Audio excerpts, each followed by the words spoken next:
As evening approached, there came a rich man from Arimathea named Joseph, who had himself become a disciple of Jesus.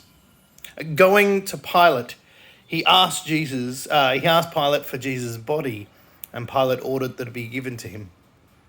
He went and took Jesus' body, wrapped it in clean linen cloths, and laid it in a new tomb that his own new tomb, which he had cut out of the rock.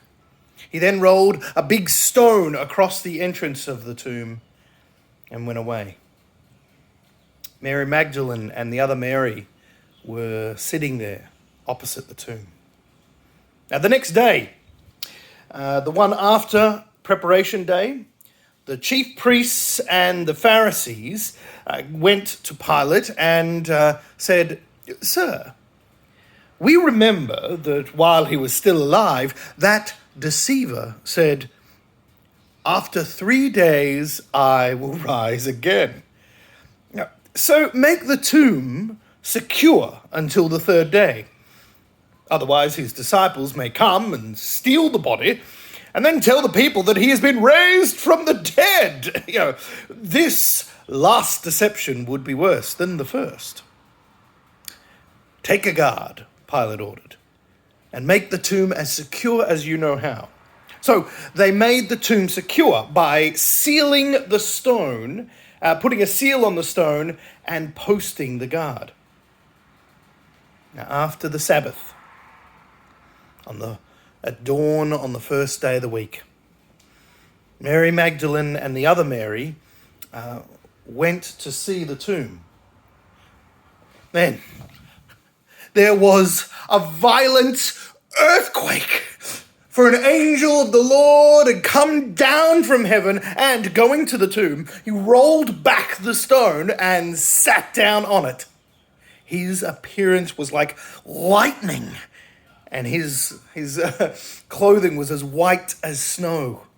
Now the guards were so afraid of him that they shook and became like dead men. And the angel said to the women, "Do not be afraid, for I know you're looking for Jesus who was crucified. He is not here. He has risen, just as he told you. Now come, see the place where he lay, and then go and tell his disciples, he has risen from the dead and will go ahead of you into Galilee. Now, I have told you." Now the women hurried from the tomb, afraid yet full of joy, and ran to tell the disciples.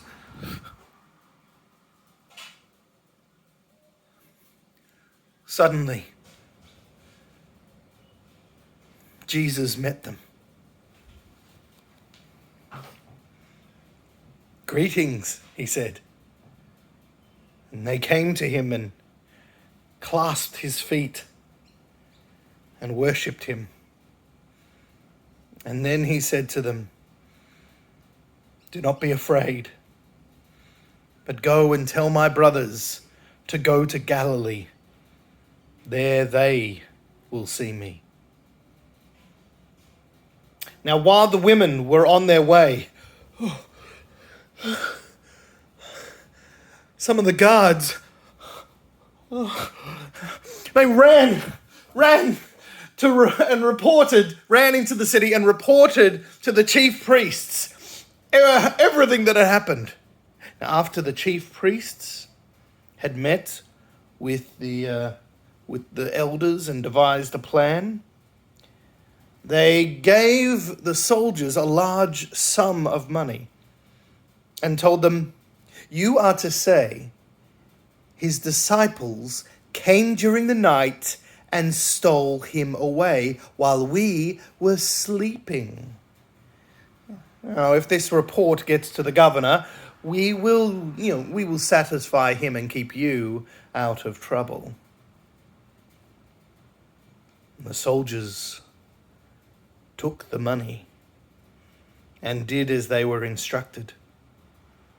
And this story has been widely circulated among the Jews until this very day. Then the disciples, the 11 disciples, came to Galilee, to the mountain where Jesus had told them to go. And when they saw him, they worshipped him, but some of them doubted. And Jesus said to them,